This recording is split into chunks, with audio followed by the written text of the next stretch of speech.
ವಾರ್ತೆಗಳಿಗೆ ಸ್ವಾಗತ. ನಾನ್ ಶರ್ಮಿತಾ ಶೆಟ್ಟಿ. ಬಿಎಸ್ವೈ ಆಪ್ತನ ಮನೆಯಲ್ಲಿ ಸಿಕ್ಕಿದ್ದೇನು? Hard disk ನಲ್ಲಿದ್ದ ಮಾಹಿತಿ ಏನು? 100 ಕೋಟಿ ರಹಸ್ಯದ ದಾಖಲೆ. ಇದು ಐಟಿ ಬೇಟೆಯ ಸ್ಟೋರಿ.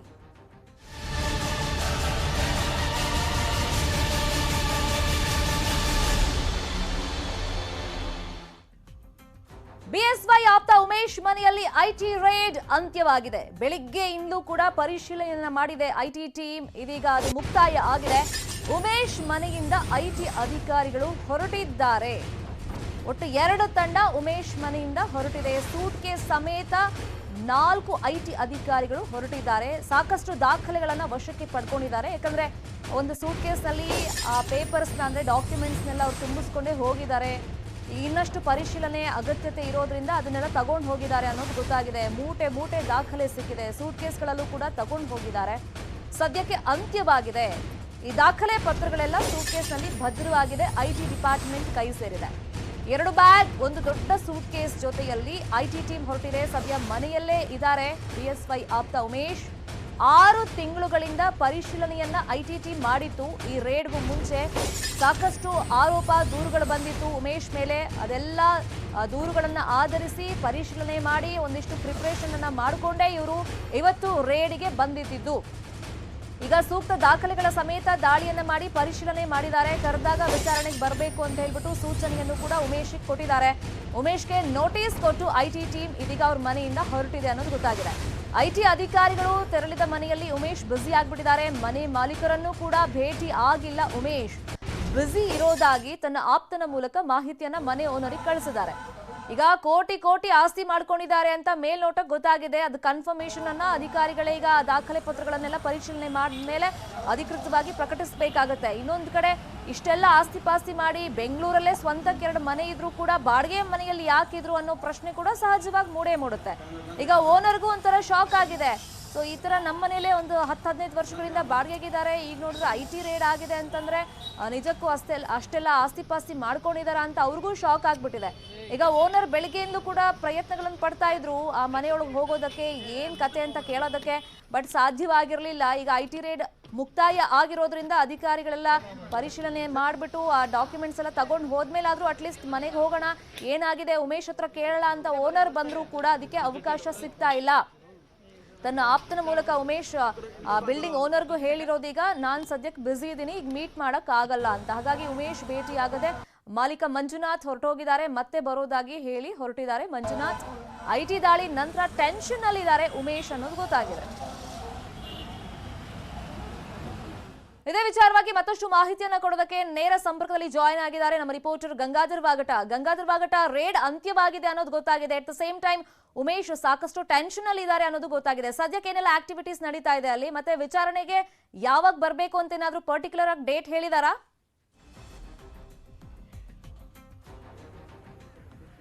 ಎಸ್ ಶರ್ಮಿತಾ, ಕಳೆದ 7 ಗಂಟೆಗಳ ಒಂದು ಕಾರ್ಯಾಚರಣೆಯಲ್ಲಿ ಐಟಿ ಅಧಿಕಾರಿಗಳು ಮಹತ್ವದ ದಾಖಲೆಗಳನ್ನ ವಶಕ್ಕೆ ಪಡ್ಕೊಂಡು ಈಗ ಹೋಗಿರುವಂತದ್ದು. ಅದರಲ್ಲಿ ಸೀನಿಯರ್ ಆಫೀಸರ್ಸ್ ಏನಿದ್ರು, ಗೋವಾದಿಂದ ಬಂದಂತ ಆಫೀಸರ್ಸ್ ಸುಮಾರು ಒಂದು 3-4 ಟೀಮ್ ಇತ್ತು. ಅವರೆಲ್ಲರೂ ಕೂಡ ಬೆಳಗ್ಗೆ 5:30, 5:40 ಸುಮಾರಿಗೆ ಈ ಒಂದು ಮನೆಗೆ ಒಬ್ಬೊಬ್ಬರಿಗೆ ಎಂಟ್ರಿಯನ್ನ ಕೊಟ್ಟಿದ್ರು. ಜೊತೆಗೆ ಸುದೀರ್ಘವಾಗಿ ಮನೆಯಲ್ಲಿ ಕೆಲ ದಾಖಲೆಗಳನ್ನ ಪರಿಶೀಲನೆ ಮಾಡಿದ್ರು. ಈಗ ಅಧಿಕಾರಿಗಳು ಸುಮಾರು 7 ಗಂಟೆಗಳ ಕಾರ್ಯಾಚರಣೆ ನಡೆಸಿದಂತ ಬಳಿಕ ಒಂದು ದೊಡ್ಡ ಸೂಟ್ ಕೇಸ್ ಮತ್ತೆ ಜೊತೆಗೆ 2 ಬ್ಯಾಗ್ಗಳನ್ನ ಹೊತ್ತೊಯ್ದಿರುವಂತದ್ದು. ಅದರಲ್ಲಿ ದೊಡ್ಡ ಸೂಟ್ ಕೇಸ್ ಅಲ್ಲಿ ಮಹತ್ವದ ದಾಖಲೆಗಳನ್ನ ತೆಗೆದುಕೊಂಡು ಹೋಗಿದ್ದಾರೆ.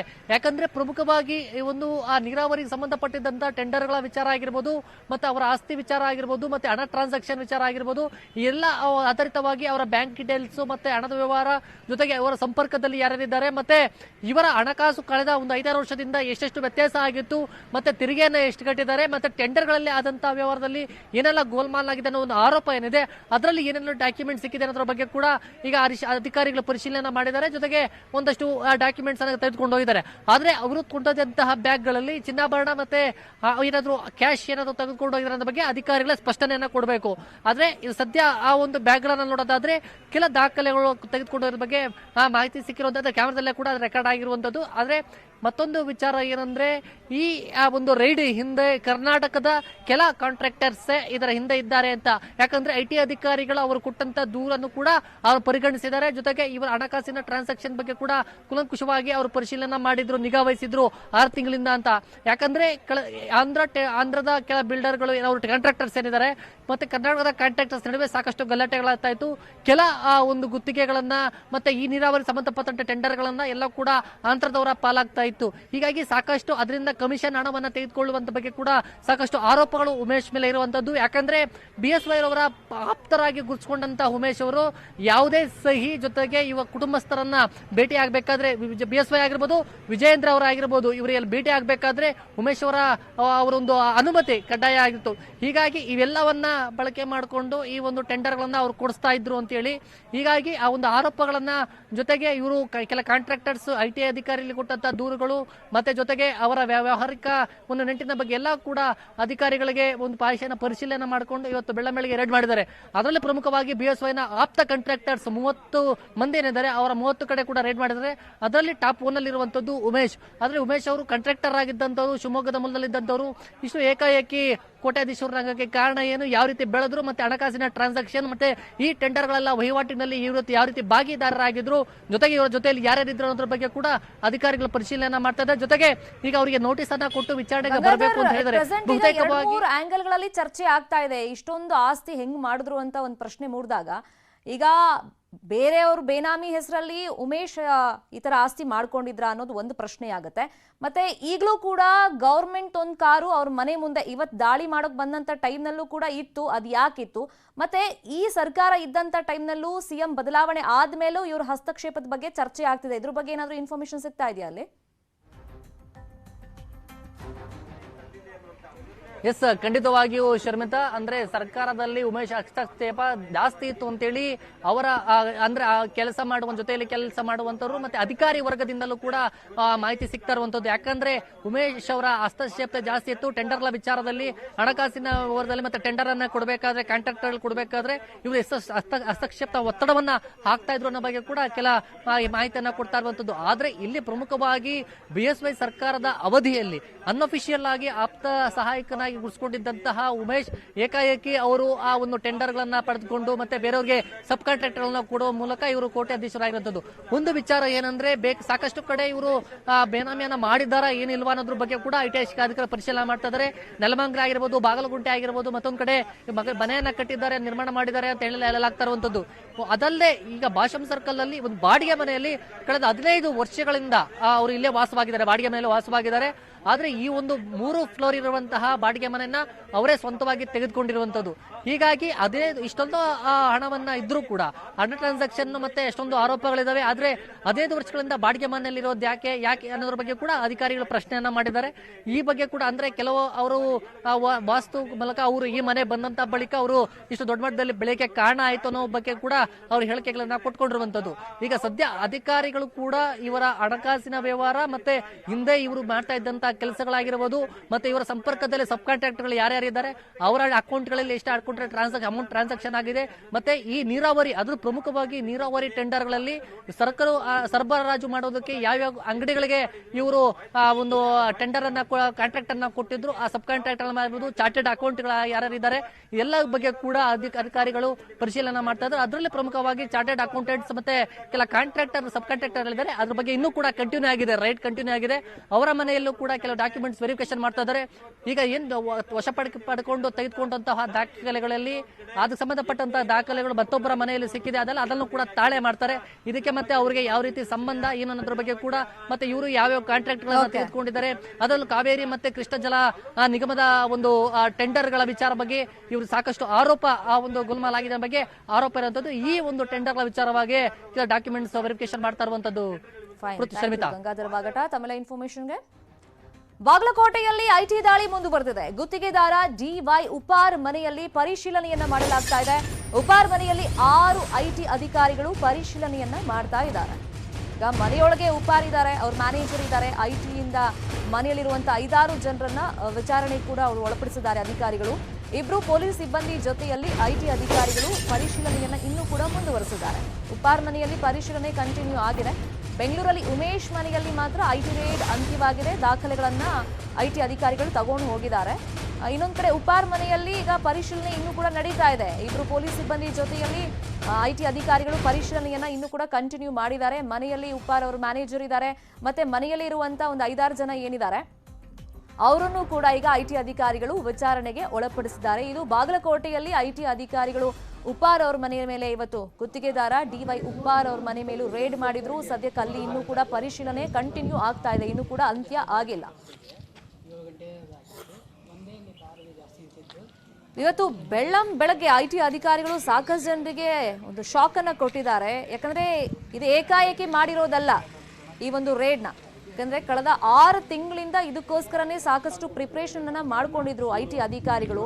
ಮತ್ತೆ ಒಂದಿಷ್ಟು ದೂರುಗಳು ಕೂಡ ಕೇಳಿ ಬಂದಿದ್ವು, ಯಾವ್ಯಾವ ತರ ಭ್ರಷ್ಟಾಚಾರ ಆಗಿದೆ, ಮತ್ತೆ ಕಮಿಷನ್ ಅಂತ ಎಷ್ಟೆಷ್ಟು ಪಡ್ಕೊಂಡಿದ್ದಾರೆ. ಅದರಲ್ಲೂ ಈ ಟೆಂಡರ್ ವಿಚಾರ ಅಂತ ಬಂದಾಗ ಅದು ಯಾರಿಗೆ ಅಪ್ರೂವಲ್ ಆಗುತ್ತೆ, ಹೆಂಗ್ ಅಪ್ರೂವಲ್ ಮಾಡಿಸ್ಕೊಟ್ಟಿದ್ದಾರೆ, ಯಾರ್ಯಾರ ಕಡೆಯವ್ರಿಗೆ ಸಿಕ್ಕಿದೆ, ಮತ್ತೆ ಇಲ್ಲಿ ಕಮಿಷನ್ ಹೊಡೆಯೋ ವಿಚಾರವಾಗಿ ನೋಡಿ, ಈಗ ಒಂದು ಕೋಟಿ ಬರೀ ಕಮಿಷನ್ನೇ ಹೊಡೆದಿದ್ದಾರೆ ಟೆಂಡರ್ ವಿಚಾರವಾಗಿ ಅಂತೆಲ್ಲ ಒಂದು ದೂರುಗಳು ಕೇಳಿ ಬಂದಂತ ಹಿನ್ನೆಲೆಯಲ್ಲಿ ಅದಕ್ಕೆ ಬೇಕಾದಂತ ತಯಾರಿ ಮಾಡಿಕೊಂಡೆ ಐಟಿ ಅಧಿಕಾರಿಗಳು ಇವತ್ತು ರೇಡ್ ಮಾಡಿರೋದು. ಇದೇ ವಿಚಾರವಾಗಿ ಮತ್ತಷ್ಟು ಮಾಹಿತಿಯನ್ನು ಕೊಡೋದಕ್ಕೆ ಫೋನ್ ಸಂಪರ್ಕದಲ್ಲಿ ಜಾಯ್ನ್ ಆಗಿದ್ದಾರೆ ನಮ್ಮ ರಿಪೋರ್ಟರ್ ಮಂಜುನಾಥ್. ಬಾಗಲಕೋಟೆಯಲ್ಲಿ ಉಪ್ಪಾರ್ ಅವ್ರ ಮನೆಯಲ್ಲಿ ಇನ್ನೂ ಕೂಡ ಪರಿಶೀಲನೆ ಮುಂದುವರೆದಿದೆ ಅನ್ನೋದು ಗೊತ್ತಾಗಿದೆ. ಸುಮಾರು ಎಷ್ಟು ಜನ ಅಧಿಕಾರಿಗಳಿದ್ದಾರೆ, ಏನಾದ್ರೂ ಅಂತ್ಯ ಈಗೇನು ಫಿನಿಶ್ ಆಗುವಂತ ಲಕ್ಷಣಗಳು ಕಂಡು ಬರ್ತಾ ಇದೆಯಾ ಅಥವಾ ಇನ್ನೂ ಕಂಟಿನ್ಯೂ ಆಗುವಂತ ಚಾನ್ಸಸ್ ಇದೆಯಾ? ಶರ್ಮಿತಾ, ಇವತ್ತೇನು ಬೆಂಗಳೂರಿನಲ್ಲಿ ಐಟಿ ದಾಳಿ ಆದಂತ ಸಂದರ್ಭದಲ್ಲಿ ಬಾಗಲಕೋಟೆಯಲ್ಲಿಯೂ ಕೂಡ ಐಟಿ ದಾಳಿ ಆಗಿರುವಂತದ್ದು. ಬೆಳ್ಳಂಬೆಳಗ್ಗೆ ಐಟಿ ಅಧಿಕಾರಿಗಳು ಬಾಗಲಕೋಟೆ ನಗರದಲ್ಲಿರುವಂತಹ ನವನಗರ ಸೆಕ್ಟರ್ ನಂಬರ್ 69ರಲ್ಲಿ ಏನು ಪ್ರತಿಷ್ಠಿತ ಒಬ್ಬ ಕಾಂಟ್ರಾಕ್ಟರ್ ಆಗಿರುವಂತಹ ಮತ್ತು ಪ್ರಭಾವಿ ವ್ಯಕ್ತಿಯಾಗಿರುವಂತಹ DY ಉಪ್ಪಾರ್ ಅವರ ಬಾಡಿಗೆ ಮನೆ ಮೇಲೆ ಐಟಿ ಅಧಿಕಾರಿಗಳು ದಾಳಿಯನ್ನ ಮಾಡಿರುವಂತದ್ದು. 4ರಿಂದ 5 ವಾಹನಗಳಲ್ಲಿ ಐಟಿ ಅಧಿಕಾರಿಗಳು ಬೆಳ್ಳಂಬೆಳಗ್ಗೆ ಅವರ ಮನೆಗೆ ಭೇಟಿ ನೀಡಿದ್ದಾರೆ. ಮನೆಯಲ್ಲಿ ಸುಮಾರು 6ಕ್ಕೂ ಹೆಚ್ಚು ಜನರು ಇದ್ದಂತ ಸಂದರ್ಭದಲ್ಲಿ 6 ಜನರನ್ನ ಈಗಾಗಲೇ ಐಟಿ ಅಧಿಕಾರಿಗಳು ವಿಚಾರಣೆಗೆ ಒಳಪಡಿಸಿರುವಂತದ್ದು. ಸಾಕಷ್ಟು ದಾಖಲೆಗಳು ಸಿಕ್ಕಿದವೆ ಅನ್ನುವಂತಹ ಮಾಹಿತಿಗಳು ಕೂಡ ಲಭ್ಯ ಆಗ್ತಾ ಇದೆ. ಇನ್ನೂ ಕೂಡ ಏನು DY ಉಪ್ಪಾರ್ ಅವರ ಮನೆಯಲ್ಲಿ ಐಟಿ ಅಧಿಕಾರಿಗಳ ಶೋಧ ಕಾರ್ಯಾಚರಣೆ ಮುಂದುವರೆದಿದೆ. ಯಾವ್ಯಾವೆಲ್ಲ ದಾಖಲೆಗಳು ಸಿಕ್ಕಿದಾವೆ, ಏನೆಲ್ಲ ಮಹತ್ವದ ಬೆಳವಣಿಗೆ ನಡೀತಾ ಇದೆ ಅನ್ನೋದನ್ನ ಸದ್ಯಕ್ಕೆ ಐಟಿ ಅಧಿಕಾರಿಗಳು ಬಿಟ್ಕೊಟ್ಟಿಲ್ಲ. ಇನ್ನು ಸಾಯಂಕಾಲದ ವೇಳೆಗೆ ಪೂರ್ಣ ಮಾಹಿತಿ ಸಿಗುವಂತಹ ಸಾಧ್ಯತೆ ಇದೆ. ಅದರ ಜೊತೆಗೇನು ಈಗಾಗಲೇ 6 ಜನರನ್ನ ವಿಚಾರಣೆ ಮಾಡ್ತಾ ಇದ್ದಾರೆ ಅನ್ನುವಂತಹ ಮಾಹಿತಿ ಕೂಡ ಲಭ್ಯ ಆಗಿರುವಂತದ್ದು. ಶರ್ಮಿತಾ, ಫೈನ್. ಈಗ ಉಪ್ಪಾರ್ ಎಲ್ಲಿದ್ದಾರೆ ಅಂತ ಇನ್ಫಾರ್ಮೇಶನ್ ಸಿಕ್ಕಿದ್ಯಾ? ಮತ್ತೀಗ ಬೆಂಗಳೂರಲ್ಲಿ ರೇಡ್ ಮಾಡಿದಂತ ಟೈಮ್ ನಲ್ಲಿ BSY ಆಪ್ತ ಉಮೇಶ್ ಅವ್ರ ಮನೆಯಿಂದ ಪದೇ ಒಂದಿಷ್ಟು ದಾಖಲೆಗಳನ್ನ ತಗೊಂಡು ಹೋಗ್ತಲೇ ಇದ್ರು. ಆ ತರದೇನಾದ್ರೂ ಅಲ್ಲಾಗಿದೆಯಾ ಬಾಗಲಕೋಟೆಯಲ್ಲಿ? ಶರ್ಮಿತಾ, ಸದ್ಯಕ್ಕೆ DY ಉಪ್ಪಾರ್ ಅವರು ಎಲ್ಲಿದ್ದಾರೆ ಅನ್ನುವಂತಹ ಮಾಹಿತಿ ಲಭ್ಯವಾಗಿಲ್ಲ. ಆದ್ರೆ ಅವರು ಇಲ್ಲಿ ಬಾಗಲಕೋಟೆಯಲ್ಲಿ ಏನು ಆಗ್ತಾ ಇರ್ಲಿಲ್ಲ. ಇದು ಸದ್ಯಕ್ಕೆ ಸಿಬ್ಬಂದಿಗಳಿಗೆ ಮತ್ತು ಅವಾಗ ಅವ್ರು ಬಂದು ಹೋಗುವಂತಹ ಬೆಳವಣಿಗೆ ಕೂಡ ಇದ್ರೂ ಇರಬಹುದು. ಆದ್ರೆ ಇವತ್ತಿನ ಏನು ದಾಳಿ ಅಂತ ನಡೆದಂತ ಸಂದರ್ಭದಲ್ಲಿ 6 ಜನ ಸಿಬ್ಬಂದಿಗಳು ಮನೆಯಲ್ಲಿ ಇದ್ರು ಅನ್ನುವಂಥದ್ದು ಗೊತ್ತಾಗಿದೆ. ಆದ್ರೂ 6 ಜನ ಯಾರ್ಯಾರು ಇದ್ರು ಏನು ಅನ್ನುವಂಥದ್ದು ಮಾಹಿತಿ ಕೂಡ ಇನ್ನು ಖಚಿತ ಆಗಿಲ್ಲ. ಸುಮಾರು 6 ಜನ ಅಧಿಕಾರಿಗಳು ಜೊತೆಗೆ ಸಿಬ್ಬಂದಿಗಳು ಏನು ದಾಳಿಯನ್ನ ನಡೆಸಿದ್ದಾರೆ. ಆ ಎಲ್ಲ ಅಧಿಕಾರಿಗಳು ಮತ್ತು ಸಿಬ್ಬಂದಿಗಳು ಈಗಾಗಲೇ ಸಾಕಷ್ಟು ಪರಿಶೀಲನೆ ನಡೆಸಿದ್ದಾರೆ. ಅಲ್ಲಿರ್ತಕ್ಕಂತಹ ದಾಖಲಾತಿಗಳನ್ನ ಪರಿಶೀಲನೆ ಮಾಡುವಂತದ್ದಾಗಿರ್ಬಹುದು, ಮತ್ತೆ ಹೆಚ್ಚಿನ ವಿಚಾರಣೆಗೆ ಆ ಸಿಬ್ಬಂದಿಗಳನ್ನು ಕೂಡ ಒಳಪಡಿಸಿರುವಂತದ್ದು ಇದೆ. ಶರ್ಮಿತಾ, ಥ್ಯಾಂಕ್ ಯು ಮಂಜುನಾಥ್ ತಮ್ಮೆಲ್ಲ ಇನ್ಫಾರ್ಮೇಶನ್ಗೆ. ಇದು ಬಾಗಲಕೋಟೆಯಲ್ಲಿ ಉಪ್ಪಾರ್ ಅವ್ರ ಮನೆಯಲ್ಲಿ ಐಟಿ ಅಧಿಕಾರಿಗಳು ಸದ್ಯಕ್ಕೆ ಇನ್ನೂ ಕೂಡ ಪರಿಶೀಲನೆಯನ್ನು ಮುಂದುವರೆಸಿದ್ದಾರೆ. ಅಲ್ಲಿನ್ನೂ ಅಂತ್ಯ ಆಗಿಲ್ಲ ದಾಳಿ. ಐಟಿ ದಾಳಿ ಕುರಿತಂತ ಅತಿ ದೊಡ್ಡ ಎಕ್ಸ್ಕ್ಲೂಸಿವ್ ಮಾಹಿತಿ ನ್ಯೂಸ್ 18 ಕನ್ನಡಕ್ಕೆ ಲಭ್ಯವಾಗಿದೆ. ಐಟಿ ಮೊದಲೇ ಹಾಗಾದ್ರೆ ಈ ಬಗ್ಗೆ ಮಾಹಿತಿ ಸರ್ಕಾರಕ್ಕೆ ಇತ್ತ? ಯಾವ ಮಾಹಿತಿ ಅದು? ಹಾಗಾದ್ರೆ ಯಾರು ದೂರು ಕೊಟ್ಟಿದ್ರು? ಕಂಪ್ಲೀಟ್ ಮಾಹಿತಿ ನಮಗೆ ಲಭ್ಯವಾಗಿದೆ. ಹಾಗಾದ್ರೆ ಆ ಕಂಪ್ಲೇಂಟ್ ನಲ್ಲಿ ಏನೇನ್ ಮೆನ್ಷನ್ ಆಗಿತ್ತು, ಯಾರ ಮೇಲೆ ಪ್ರಮುಖವಾದಂತ ಆರೋಪ ಕೇಳಿ ಬಂದಿತ್ತು, ಆ ದೂರಿನ ನಂತರ ಸರ್ಕಾರ ಏನ್ ಕ್ರಮ ಕೈಗೊಂಡಿತ್ತು, ಏನ್ ಮಾಡಿತ್ತು, ಎಲ್ಲೂ ಇಲ್ಲದ ಎಕ್ಸ್ಕ್ಲೂಸಿವ್ ಮಾಹಿತಿ ನಮ್ಮಲ್ಲಿ ಮಾತ್ರ. ಈಗ ಐಟಿಗೂ ಮೊದಲೇ ಸರ್ಕಾರಕ್ಕೆ ಹಾಗಾದ್ರೆ ಈ ಬಗ್ಗೆ ಮಾಹಿತಿ ಇತ್ತ? ಎಲ್ಲಿ ಪ್ರಸ್ತಾಪ ಆಗಿತ್ತು ಈ ವಿಚಾರ? ಯಾರು ದೂರನ್ನ ಕೊಟ್ಟಿದ್ರು, ಆ ದೂರಲ್ಲಿ ಏನಿತ್ತು, ಎಲ್ಲದ್ರ ಬಗ್ಗೆ ಮಾಹಿತಿ ನಮಗೆ ಲಭ್ಯವಾಗಿದೆ. ಈಗ ಐಟಿಗೂ ಮೊದಲೇ ಸರ್ಕಾರಕ್ಕೆ ಈ ಅಕ್ರಮದ ಬಗ್ಗೆ ಗೊತ್ತಿತ್ತ? ಹಾಗಾದ್ರೆ ಗುತ್ತಿಗೆದಾರ DY ಉಪ್ಪಾರ್ ವಿರುದ್ಧ ಈಗ ಆರೋಪ ಕೇಳಿ ಬಂದಿತ್ತು ಮೊದಲೇ ಅನ್ನೋ ವಿಚಾರ ಇವಾಗ ಗೊತ್ತಾಗ್ತಾ ಇದೆ. ನೋಡಿ, ಪರಿಷತ್ನಲ್ಲೇ ಕ್ರಮಕ್ಕೆ ಆಗ್ರಹ ಕೂಡ ಕೇಳಿ ಬಂದಿತ್ತು.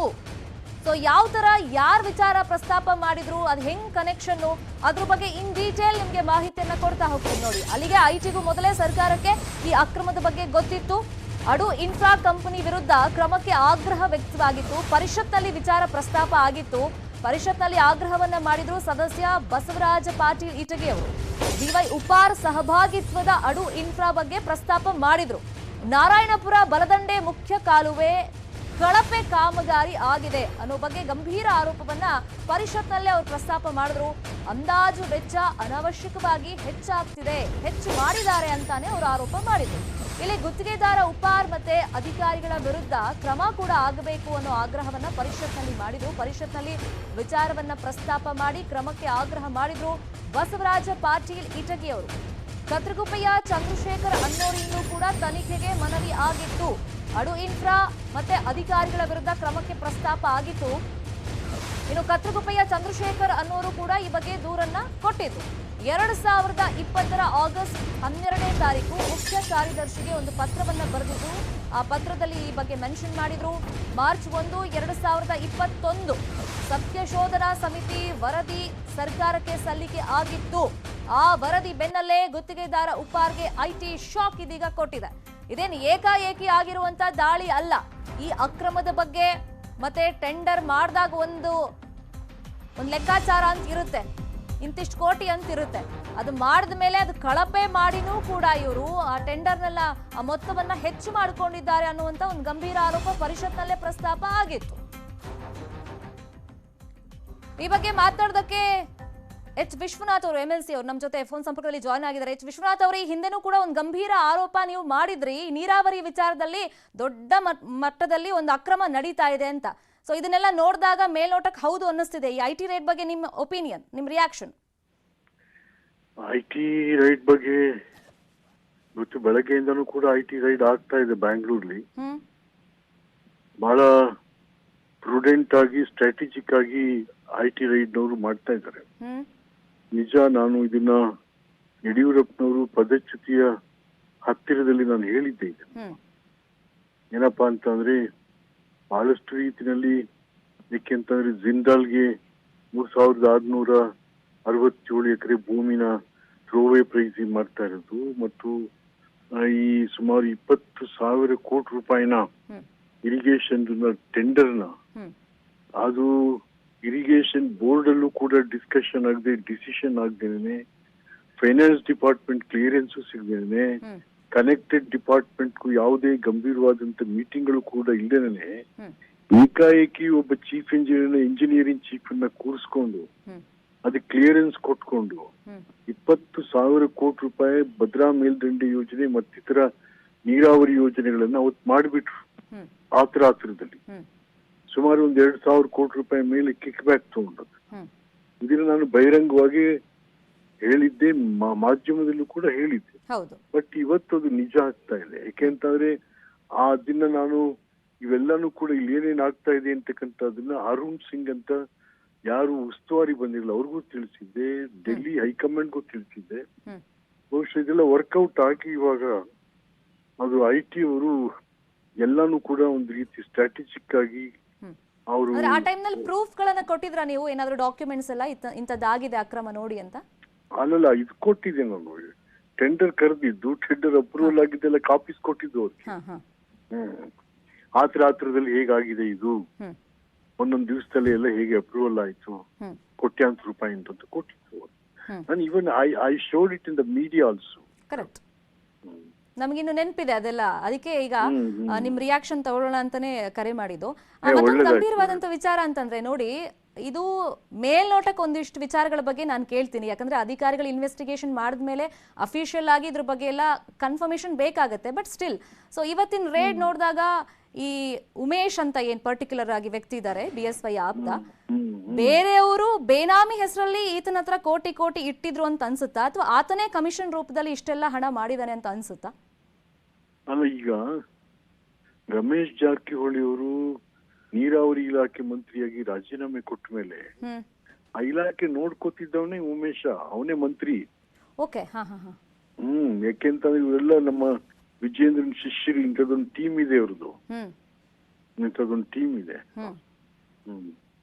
ಅಂದ್ರೆ ಹೇಳೋರು ಕೇಳೋರು ಕಡಿವಾಣ ಹಾಕೋರು ಯಾರು ಇರ್ಲೇ ಇಲ್ಲ ಹಂಗಾದ್ರಲ್ಲಿ? ಇಲ್ಲಿ ಯಾರಿಲ್ಲ. ಈಗ ಪಾಪ ಯಡಿಯೂರಪ್ಪನವರು ಹೆಸರಿಗೆ ಮುಖ್ಯಮಂತ್ರಿ ಇದ್ರು, ಬಟ್ ಆಡಳಿತ ಎಲ್ಲಾನು ಕೂಡ ಸೂಡೋ ಚೀಫ್ ಮಿನಿಸ್ಟರ್ ವಿಜೇಂದ್ರನೇ ನಡೆಸ್ತಾ ಇದ್ದು. ಅದು ಅದರಲ್ಲೂ ಈ ತರದ್ದು ಟೆಂಡರ್ದು ಅಪ್ರೂವಲ್ ಕಿಕ್ ಬ್ಯಾಕ್ ಎಲ್ಲ ಅವ್ರದೇ. ಇಲ್ಲಿ ಮತ್ತೊಂದು ಗಂಭೀರ ಆರೋಪ ಅಂತಂದ್ರೆ ಕರ್ನಾಟಕದವರಿಗೆ ಟೆಂಡರ್ ಕೊಡ್ತಿರ್ಲಿಲ್ಲ ಗುತ್ತಿಗೆದಾರರಿಗೆ. ಬಹುತೇಕ ಇಲ್ಲಿನವರಿಗೆ ಅಪ್ರೂವಲ್ ಆಗಿದ್ರು ಅದನ್ನ ಹೆಂಗೋ ಕ್ಯಾನ್ಸಲ್ ಮಾಡ್ಬಿಟ್ಟು ಆಂಧ್ರದವ್ರಿಗೆ ಕೊಟ್ಟು ಅಲ್ಲಿಂದ ಜಾಸ್ತಿ ಕಮಿಷನ್ ತಗೊಳ್ತಿದ್ರು ಅಂತ. ಇದ್ರ ಬಗ್ಗೆ ಏನಾದ್ರು ನಿಮ್ಗೆ ಇನ್ಫಾರ್ಮೇಶನ್ ಸಿಕ್ಕಿತ್ತಾ? ಇಲ್ಲ, ಅದು ಮೊದ್ಲಿಂದಾನು ನಡೀತಾ ಇದೆ ಮೇಡಮ್. ಅದು ಆಂಧ್ರದವರೇ, ರೆಡ್ಡಿಗಳೇ ಜಾಸ್ತಿ. ನೀವು ನೋಡಿ, ಇಡೀ ಬೆಂಗಳೂರಲ್ಲಿ ಆವರಿಸ್ಕೊಂಡಿರೋರೇ ಆಂಧ್ರದವ್ರು. ನಿಮ್ಮ ರಿಯಲ್ ಎಸ್ಟೇಟ್ ಇರ್ಬೋದು, ಯಾವ್ದು ದೊಡ್ಡ ದೊಡ್ಡ ಕಾಂಟ್ರಾಕ್ಟ್ ಟೆಂಡರ್ಗಳಿರ್ಬೋದು, ಎಲ್ಲ ಅವರೇ ಜಾಸ್ತಿ ಇರೋದು. ಅದಕ್ಕೇನ್ ಕಾರಣ? ಅದಕ್ಕೆ ಕಾರಣ ನಾವೇ. ಯಾರು? ಸರ್ಕಾರ, ರಾಜಕಾರಣಿಗಳು. ಕರೆಕ್ಟ್. ವಿಶ್ವನಾಥ್ ಅವರೇ, ಕಳೆದ ಕೆಲ ತಿಂಗಳ ಹಿಂದಷ್ಟೇ ನೀವೇ ಹೇಳ್ತಾ ಇದ್ರಿ, ಮಾಧ್ಯಮದ ಮುಂದೆ ಬಂದು ಕೆಲವೊಂದು ಡಾಕ್ಯುಮೆಂಟ್ಸ್ ತೋರಿಸಿ, ನೋಡಿ ಇಂಥದ್ದೆಲ್ಲ ಅಕ್ರಮ ಆಗಿದೆ, ಟೆಂಡರ್ ವಿಚಾರದಲ್ಲಿ ರಾತ್ರೋರಾತ್ರಿ ಅಪ್ರೂವಲ್ ಕೊಡ್ತಾರೆ ಅಂದಾಗ ಬಹುಶಃ ಇಲ್ಲೊಂದಿಷ್ಟು ಜನ ಗೇಲಿ ಮಾಡಿದ್ದೆಲ್ಲ ನಮ್ಗೆ ಇನ್ನೂ ನೆನಪಿದೆ. ಯಾವ್ಯಾವ ಥರ ನಿಮ್ಮ ಸ್ಟೇಟ್ಮೆಂಟ್ಗಳಿಗೆ ಟಕ್ಕರ್ ಕೊಡೋ ರೀತಿಯಲ್ಲೆಲ್ಲ ಉತ್ತರವನ್ನ ಮಾಧ್ಯಮದ ಮುಂದೆನೇ ಕೊಟ್ಟಿದ್ರು ಅಂತ ಗೊತ್ತಿದೆ. ಸೊ ಇದನ್ನ ನೀವು ಆರಂಭದ ಗೆಲುವು ಅಂತ ಹೇಳ್ತೀರಾ? ಯಾಕಂದ್ರೆ ನಿಮ್ ವಿರುದ್ಧನೇ ಸಾಕಷ್ಟು ಜನ ಅವಾಗ ಸ್ಟೇಟ್ಮೆಂಟ್ ಕೊಟ್ಟಿದ್ದು ಇದೆ, ನಾವು ನೋಡಿದ್ವಲ್ಲ, ಟೆಲಿಕಾಸ್ಟ್ ಮಾಡಿದೀವಿ. ಇದು ಗೆಲುವು ಸೋಲಿಗಳನ್ನ ಪ್ರಶ್ನೆ ಇಲ್ಲ. ಬಟ್ ನಾನು ಇರೋ ವಿಚಾರ ಹೇಳ್ತಾ ಹೋಗ್ತಾ ಇದ್ದೀನಿ. ಬಟ್ ಅದನ್ನೆಲ್ಲ ಒಂದ್ ಕಡೆ ಸೆಂಟ್ರಲ್ ಗವರ್ಮೆಂಟ್ ಮತ್ತು ಹೈಕಮಾಂಡ್ ಬಹಳ ಗಂಭೀರವಾಗಿ ಅದನ್ನ ತಗೊಂಡು ಇವತ್ತಿನ ದಿವಸ ಇದೆಲ್ಲ ರೀತಿ ಎನ್ಕ್ವೈರಿ ನಡೀತಾ ಇದೆ. ಇದು ನನಗೆ ಸೋಲು ಗೆಲುವಿನ ಪ್ರಶ್ನೆ ಅದಲ್ಲ. That is not. ಬಟ್ ಏನಪ್ಪಾ ಅಂತಂದ್ರೆ, ಕರ್ನಾಟಕದಲ್ಲಿ ಭ್ರಷ್ಟಾಚಾರ ಒಂದು ಚರ್ಚೆಯ ವಿಷಯವೇ ಅಲ್ಲ ಅನ್ನೋ ರೀತಿಗೆ ಒಂದು ವಾತಾವರಣ ನಿರ್ಮಾಣ ಆಗಿತ್ತು. ಅಂತ ವಾತಾವರಣವನ್ನು ಡಿಮಾಲಿಷ್ ಮಾಡಿ, ಇಲ್ಲ ಭ್ರಷ್ಟಾಚಾರದ ಬಗ್ಗೆ ಇಲ್ಲಿ ಬಿಗಿ ನೀರು ಆಗ್ಬೇಕಾಗಿದೆ ಅಂತ ಅದನ್ನ ಈ ರೈಡ್ ಎಲ್ಲ ಒಂದ್ ಕಡೆ ಹೇಳ್ತಾ ಇದೆ. ಫೈನ್. ಈ ವಿಚಾರ ಏನಿದೆ, ಈ ರೇಡ್ ಏನಿದೆ, ಅದರಲ್ಲೂ ಪರ್ಟಿಕ್ಯುಲರ್ ಆಗಿ ಮತ್ತೆ ನಾವು ಉಮೇಶ್ ಅವ್ರ ವಿಚಾರನೇ ತಗೊಳ್ಳೋದಾದ್ರೆ, ಬಹುಶಃ ನೀವ್ ಹೇಳದಂಗೆ ಅವಾಗ ಆಡಳಿತ ಇದ್ದಿದ್ ಯಾರ ಕೈಲಿ, ಆಡಳಿತ ನಡೆಸಿದ್ರಿ ಯಾರು? ವಿಜಯೇಂದ್ರ ಅಂತ ಏನ್ ಹೇಳಿದ್ರಿ, ವಿಜಯೇಂದ್ರ ಪ್ಲಸ್ ಯಡಿಯೂರಪ್ಪನವ್ರಿಗೂ ಇದು ಬಹುಶಃ ಕಂಟಕವಾಗಿ ಕಾಡಬಹುದು ಅಂತ ಅನ್ಸುತ್ತಾ? ಸೊ ಅಲ್ಲಿ ತನಕ ಹೋಗ್ಬೋದು ಇದೆಲ್ಲ ವಿಚಾರಗಳು, ಈ ಲಿಂಕ್ ಅಂತ? ಅಲ್ಲ, ಈಗ ಸ್ವತಃ ಮೋದಿಯವರೇ ಪ್ರಧಾನ ಮಂತ್ರಿಗಳು ಸುಮಾರು 1.5 ವರ್ಷದಿಂದನೂ ಕೂಡ ಭಾಷಣ ಮಾಡ್ತಾನೆ ಇದ್ದಾರೆ. ಎಲ್ಲೆಲ್ಲಿ ಸಾಧ್ಯ ಆಗುತ್ತೋ ಅಲ್ಲಿ ಹೇಳ್ತಾನೆ ಇದ್ದಾರೆ. ಇದು ಕುಟುಂಬ ರಾಜಕಾರಣ, ಅದು ಜನತಂತ್ರ ವ್ಯವಸ್ಥೆಯನ್ನ, ಕುಟುಂಬ ರಾಜಕಾರಣದ ಭ್ರಷ್ಟಾಚಾರ, ಈ ಜನತಂತ್ರ ವ್ಯವಸ್ಥೆಯನ್ನ ಗೆದ್ದಲು ತಿಂದಂಗೆ ತಿಂತಾ ಇದೆ. ಇದು ಕೊನೆಯಾಗಬೇಕು ಅಂತಕ್ಕಂಥದ್ದನ್ನ ಬಹಳ ಸರಿ ಒತ್ತಿ ಹೇಳಿದ್ವಿ. Dynasty rule, it is not just transfer of power, it is transfer of corruption ಅಂತಕ್ಕಂಥ ಮಾತನ್ನ ಪದೇ ಪದೇ ಪ್ರಧಾನ ಮಂತ್ರಿ ಮೋದಿ ಅವರು ಹೇಳ್ತಾನೆ ಇದ್ದಾರೆ. ಕರೆಕ್ಟ್. ಇದು ಹೆಂಗಾಗ್ಬಿಡುತ್ತೆ ಅಂದ್ರೆ ನೋಡಿ, ಇದೆಲ್ಲ ನೋಡಿದಾಗ ನಮ್ಮ ತೆರಿಗೆ ದುಡ್ಡು ಇದಿರಬಹುದು ಅಂತ ನಮ್ಗೆ ಅನ್ಸದೇ ಇರೋದಿಲ್ಲ. ಫಾರ್ ಎಕ್ಸಾಂಪಲ್, ನಮ್ಮ ತೆರಿಗೆ ದುಡ್ಡಲ್ಲೇ ಇವರು ಐಷಾರಾಮಿಯಾಗಿ ಮನೆ ಕಟ್ಕೊಂಡ್ಬಿಟ್ಟಿದ್ದಾರೆ ಅಂತ ಅಲ್ವಾ? ಇದೆಲ್ಲ ಪಬ್ಲಿಕ್ ದುಡ್ಡನ್ನ ಕೆಲವೊಂದ್ಸತಿ ಹಿಂಗ್ ಮಾಡ್ಕೊಂಡಾಗ ಇಮ್ಮಿಡಿಯೇಟ್ ಆಗಿ ಯಾಕೆ ಕಡಿವಾಣ ಹಾಕಕ್ಕಾಗಲ್ಲ? ಯಾಕಂದ್ರೆ ನೀವು ವಿಚಾರ ಪ್ರಸ್ತಾಪ ಮಾಡಿದ್ರಿ, ಇಷ್ಟು ದಿನ ಆಯ್ತು, ಬಟ್ ಕೆಲವು ಸತಿ ಅಕ್ರಮ ನಡೆದಿದೆ, ಕಳಪೆ ಕಾಮಗಾರಿ ಆಗಿದೆ, ಅಲ್ಲಿ ದುಡ್ಡು ಅನವಶ್ಯಕವಾಗಿ ವೇಸ್ಟ್ ಆಗಿ ಹೋಗಿದೆ. ಸೊ ಇಂಥದ್ದೆಲ್ಲ ವಿಚಾರಗಳು ಗೊತ್ತಾದ ತಕ್ಷಣ ಇಮಿಡಿಯೇಟ್ ಆಗಿ ಬ್ರೇಕ್ ಯಾಕೆ ಹಾಕಕ್ಕಾಗಲ್ಲ ಅಂತ ನೋಡಿ. ಇವ್ರಿಗೆ ನಾನು ಹೇಳ್ದೆ ಅದನ್ನ, ಈ ತರದ್ದು ಸುಮಾರು ಹೇಳ್ದೆ. ಮತ್ತೆ ಈ ಜಿಂದಾಲ್ಗೆ 3667 ಥ್ರೋವೇ ಪ್ರೈಸ್ ಕೊಟ್ಟಾಗ್ಲೂ ಹೇಳ್ದೆ. ಏನ್ ಹೇಳಿದ್ರು ಎಲ್ರು? ಕೆಲವು ಸ್ನೇಹಿತರುಗಳಿವೆ, ವಿಶ್ವನಾಥ್ ಮಂತ್ರಿ ಸಿಕ್ಕಿಲ್ಲ ಅದಕ್ಕೆ ಸುಮ್ನೆ ಇದೆಲ್ಲ ಹೇಳ್ತಾವ್ರೆ ಅವರು. ಈ ಬೇರೆ ಎತ್ತಗೋ ತಿರುಗಿಸ್ಬಿಡೋದು ಅದನ್ನ, ಅದು ಬೇರೆ ವಿಚಾರ. ಬಟ್ ಇವತ್ತೇನಾಯ್ತು? ಹಾಗಾಗಿ ಇದು ಬೇಕಾದಷ್ಟು ಇದೆ ಈ ತರದವೆಲ್ಲ ಬೇಕು. ಮತ್ ನೋಡಿ, ಈ ರಾಜ್ಯದಲ್ಲಿ ಯಡಿಯೂರಪ್ಪನವ್ರು ಇರ್ಬೋದು, ಕುಮಾರಸ್ವಾಮಿ ಅವ್ರು ಇರ್ಬೋದು, ಇನ್ನು ಕೆಲವು ಲೀಡರ್ಗಳು ಎಲ್ಲ ಎಕ್ಸೆಪ್ಟ್ ಸಿದ್ದರಾಮಯ್ಯ ಮಿಕ್ದವ್ರು ಆಂಟಿಸಿಪೇಟರಿ ಬೇಲ್ ಮೇಲೆ ಇದಾರೆ ಆನ್ ಕರಪ್ಷನ್ ಚಾರ್ಜಸ್. ಏನ್ ಮಾಡ್ತೀರಾ? Fine. Thank U H Vishwanath ಅವರೇ, ನ್ಯೂಸ್ 18 ಕನ್ನಡಕ್ಕೆ ರಿಯಾಕ್ಷನ್ ಕೊಟ್ಟಿದ್ದಕ್ಕೆ. ಮತ್ತಷ್ಟು ಸುದ್ದಿ ನೋಡೋಣ ಬ್ರೇಕ್ ಆದ್ಮೇಲೆ.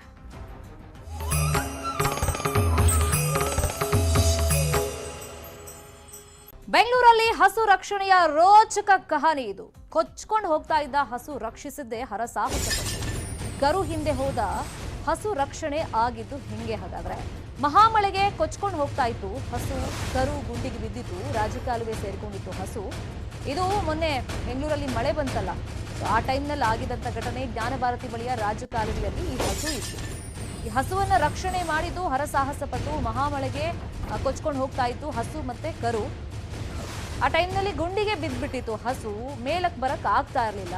ಸಹಜವಾಗಿ ಒಂದು ಗುಂಡಿಗೆ ಬಿದ್ದಂಥ ಟೈಮ್ನಲ್ಲಿ ಸಾಕಷ್ಟು ಕಷ್ಟಪಡ್ತಾ ಇತ್ತು. ಮತ್ತೆ ನೀರಿನ ಫೋರ್ಸ್ ಕೂಡ ಇದ್ದಿದ್ರಿಂದ ಅಲ್ಲಿ ರಕ್ಷಣೆ ಮಾಡೋದು ಕೂಡ ಕಷ್ಟ ಆಗಿತ್ತು.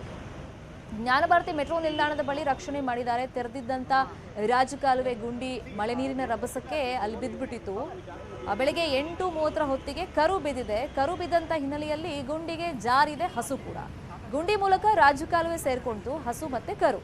ರಾಜಕಾಲುವೆಯಲ್ಲಿ ಹಸು ಕಂಡು ಸ್ಥಳೀಯರಿಗೆ ಒಂಥರ ಗಾಬರಿ ಆಗಿದೆ. ಅದನ್ನು ಹೆಂಗಾದ್ರೂ ಮಾಡಿ ರಕ್ಷಣೆ ಮಾಡಲೇಬೇಕು ಅಂತ ಹೇಳ್ಬಿಟ್ಟು ಅಲ್ಲಿದ್ದಂಥ ಜನರಿಗೆಲ್ಲ ಮಾಹಿತಿಯನ್ನು ಫಸ್ಟ್ ಕೊಟ್ಟಿದ್ದಾರೆ. ಸ್ಥಳೀಯರೇ ಬಂದರು, ಎಲ್ಲ ಇನ್ಫಾರ್ಮೇಷನ್ ಗೊತ್ತಾದ ತಕ್ಷಣ ಅದನ್ನ ಮೇಲಕ್ಕೆ ಎತ್ಬಿಡೋಣ ಅಂತ ಬಂದರು. ಬ್ಯಾಟ್ರಿ ಹಿಡಿದು ರಾಜಕಾಲುವೆಯಲ್ಲಿ ಫಸ್ಟ್ ಹುಡುಕಾಟ ಮಾಡಿದ್ರು. 2 ರಿಂದ 3 ಕಿಲೋಮೀಟರ್ ರಾಜಕಾಲುವೆಯಲ್ಲಿ ಹುಡುಕಾಟ ಮಾಡಿದ್ರು. ಕುತ್ತಿಗೆವರೆಗೂ ಕೊಳಚೆ ನೀರಿತ್ತು. ಹುಡುಕಾಟ ಮಾಡಿ 4 ಜನ ಸ್ಥಳೀಯರು ಹರಸಾಹಸ ಪಟ್ಟಿದೀಗ ಅದನ್ನ ಮೇಲ್ಗಡೆ ಎತ್ತಿದ್ದಾರೆ.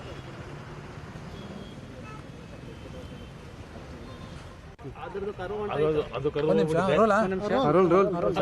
ಕರು ಹೋಗ್ಬಿಟ್ಟಿದೆ.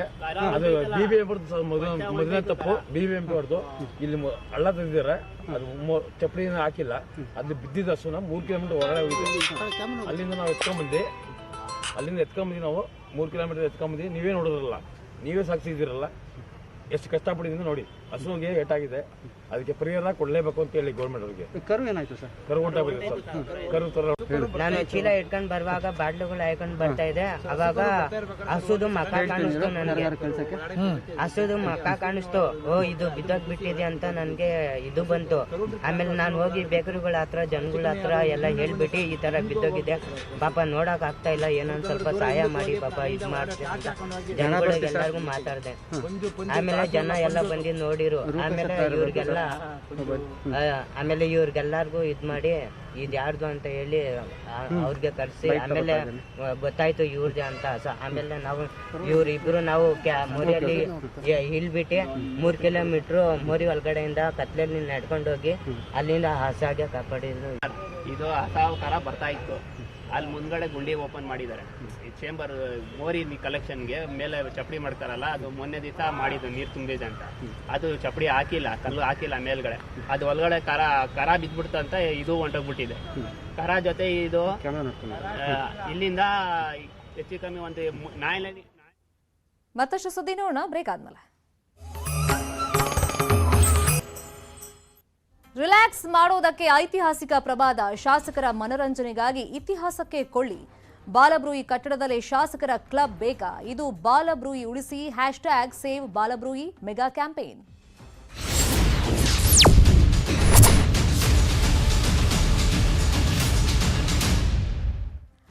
ಐತಿಹಾಸಿಕ ಕಟ್ಟಡದಲ್ಲಿ ಮನರಂಜನಾ ಕ್ಲಬ್ ಬೇಕಾ ಅನ್ನೋ ಚರ್ಚೆಗಳು ಆಗ್ತಾ ಇದೆ. ಬಾಲಬ್ರೂಯಿ ಕಟ್ಟಡದಲ್ಲಿ ಕಾನ್ಸ್ಟಿಟ್ಯೂಷನಲ್ ಕ್ಲಬ್ ಮಾಡೋದಕ್ಕೆ ಹೊರಟಿರೋದಕ್ಕೆ ಈ ವಿರೋಧ ವ್ಯಕ್ತವಾಗ್ತಾ ಇರೋದು. ನಿಮಗೆ ಬೇಕಾದ್ರೆ ನೀವು ಇತರ ಕ್ಲಬ್ ಹೌಸ್ ದೆಹಲಿ ಮಾದರಿಯಲ್ಲಿ ಮಾಡ್ಕೊಳ್ಳಿ, ಇಲ್ಲಿ ಬೇಡ ಅಂತ ಹೇಳೋದಿಲ್ಲ ನಿಮ್ಮ ಮನರಂಜನೆಗೋಸ್ಕರ. ಆದ್ರೆ ಈ ಐತಿಹಾಸಿಕ ಕಟ್ಟಡದಲ್ಲಿ ಯಾಕೆ ಬೇಕು ಅನ್ನೋದು ಈಗ ಚರ್ಚಾ ವಿಷಯ ಆಗಿದೆ. ಇನ್ನು ಬಾಲಬ್ರೂಯಿ ಉಳಿಸಿ ಅಂತ ನ್ಯೂಸ್ 18 ಅಭಿಯಾನವನ್ನ ಮಾಡ್ತಾ ಇದೆ. ಮೊದಲು ಈ ಅಭಿಯಾನ ಆರಂಭ ಮಾಡಿದೆ ನ್ಯೂಸ್ 18 ಕನ್ನಡ.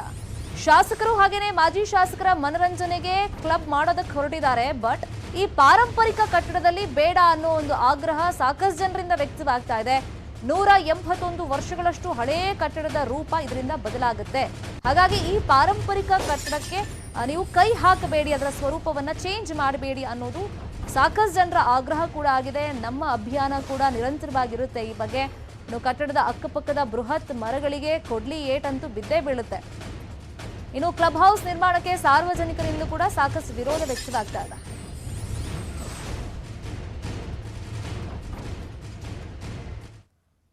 ಈಗ 181 ವರ್ಷ ಹಳೆಯ ಬಾಲಬ್ರೂಯಿ ಕಟ್ಟಡದಲ್ಲಿ ಈ ತರ ಒಂದು ಮನರಂಜನಾ ಕ್ಲಬ್ ಮಾಡೋದಕ್ಕೆ ಹೊರಟಿದ್ದಾರೆ ಅಂದಮೇಲೆ ಸಾಕಷ್ಟು ವಿರೋಧ ಅಂತೂ ವ್ಯಕ್ತವಾಗ್ತಾ ಇದೆ. ಈ ವಿರೋಧ ಇವತ್ತು ನಿನ್ನೆದಲ್ಲ, 10-15 ವರ್ಷಗಳಿಂದ ಕೂಡ ಈ ತರ ಒಂದು ಕ್ಲಬ್ ಹೌಸ್ನ ಇಲ್ಲಿ ಮಾಡಬೇಕು, ದೆಹಲಿ ಮಾದರಿಯಲ್ಲಿ ಇರಬೇಕು ಅಂತ ಒಂದು ಪ್ಲಾನ್ ಮಾಡಿದಾಗಲೇ, ಅವಾಗ ಸಿದ್ದರಾಮಯ್ಯ ಅವರು CM ಆಗಿದ್ದಾಗಲೇ ಬಿಜೆಪಿ ಅವರೇ ಅಪೋಸ್ ಮಾಡಿದ್ರು. ಬಟ್ ಈಗ ಬಿಜೆಪಿ ಅವರು ಇಲ್ಲೇ ಮಾಡೋಕೆ ಹೊರಟಿದ್ದಾರೆ.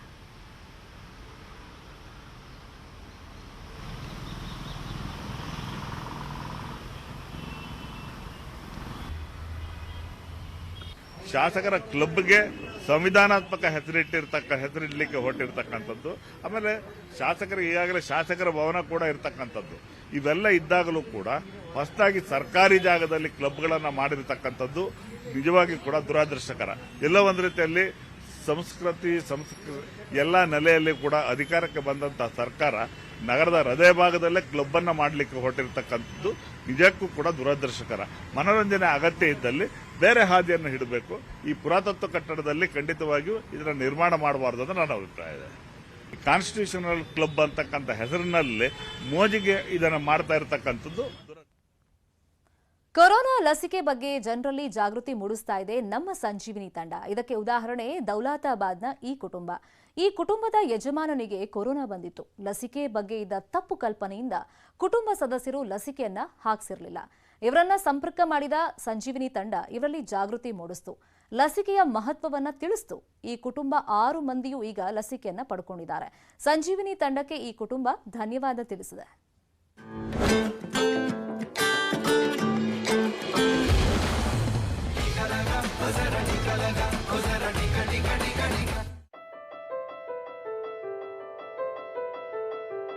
पति ने बोला कि मेरा हाथ पैर दर्द बुखार जैसा है, तो सर हमने डॉक्टर को दिखाया. डॉक्टर ने बोला आप कोविड की जांचें कराओ. हमने कोविड की जांचें करवाई सर, तो कोविड बताया. तो हम सब लोग घबरा गए. फिर हमने इंदौर सिटीजन में इनको एडमिट किया. फिर वहाँ इलाज शुरू हुआ सर. 10 दिन वहाँ रहे, आईसीयू रूम में रहे. हम जिस दिन गांव में आए थे वैक्सीनेशन सर्वे के लिए, कुछ घरों में सर्वे करा हमने. उसके पश्चात हम इनके घर आए, तो उनके घर के जो सदस्य थे उनसे हमने सर्वे किया कि आपके यहाँ वैक्सीनेशन हुआ कि नहीं हुआ. तो उनके घर में 2 जनों का वैक्सीनेशन हो चुका था. तो हमने बोला आपके घर में कितने सदस्य हैं, तो उन्होंने बोला 8 सदस्य हैं. तो 8 सदस्य के बाद हमने पूछा कि बाकी लोगों ने क्यों नहीं कराया. तो उनके घर में बोले कि हमारे पापा को कोविड हो चुका था और कोविड होने के कारण अब वैक्सीनेशन हम नहीं करा रहे, क्योंकि आसपास के गांवों से हमारे परिचितों से हमें जानकारी मिल रही है कि यानी कि वैक्सीनेशन लगाने से लोग मर जाते हैं, बीमार हो जाते हैं. कुछ तो अफवाहें थी कि इससे कुछ लोग मर जाते हैं, बहुत तेज़ बुखार आता है. तो मेरे हस्बैंड बीमार थे, इसलिए हमने सोचा सर कि अगर हम वैक्सीन लगा लेंगे, तो हम भी घबरा गए थे कि लगाने से हम बीमार हो जाएंगे या कुछ हो जाएगा. तो हमने किया कि नहीं, हम वैक्सीन नहीं लगाएंगे. संजीवनी संस्था को मैं धन्यवाद देता हूँ. उन्होंने हमारी बहुत हेल्प की है. हमारे घर पर आकर समझाया कि आपको वैक्सीन लगाना है. जो स्कूल तक नहीं पहुँच पाते थे उनके लिए उन्होंने गाड़ी की व्यवस्था भी की, ले गए और लाए भी सही. और हम संजीवनी संस्था को धन्यवाद देते हैं कि आज हम उनसे जागरूक हुए हैं और हमारा देश भी जागरूक रहेगा.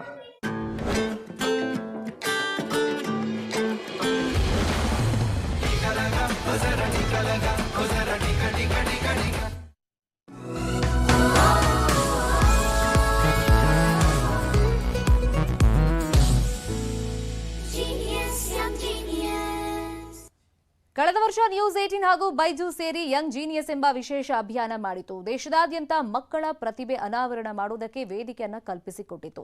ಕಲೆ, ಸಾಹಿತ್ಯ, ವಿಜ್ಞಾನ, ಸಂಗೀತ, ಕ್ರೀಡೆ ಹೀಗೆ ನಾನಾ ಕ್ಷೇತ್ರಗಳ ಸಾಧಕ ಮಕ್ಕಳನ್ನ ಈ ಅಭಿಯಾನದಲ್ಲಿ ಗುರುತಿಸಿ ದೇಶಕ್ಕೆ ಪರಿಚಯ ಮಾಡಿಕೊಟ್ಟಿತು. ಇದೀಗ ಶೀಘ್ರದಲ್ಲೇ ಯಂಗ್ ಜೀನಿಯಸ್ ಸೀಸನ್ 2 ನಿಮ್ಮ ಮುಂದೆ ಬರ್ತಾ ಇದ್ದು, ನಿಮ್ಮ ಮಕ್ಕಳಲ್ಲೂ ವಿಶೇಷ ಪ್ರತಿಭೆ ಇದ್ರೆ ಈಗಲೇ news18.com/younggeniusಗೆ ಲಾಗಿನ್ ಆಗಿ ಅಥವಾ ಬೈಜೂಸ್ ಆಪ್ ಡೌನ್ಲೋಡ್ ಮಾಡಿ ರಿಜಿಸ್ಟರ್ ಮಾಡಿಸಿ.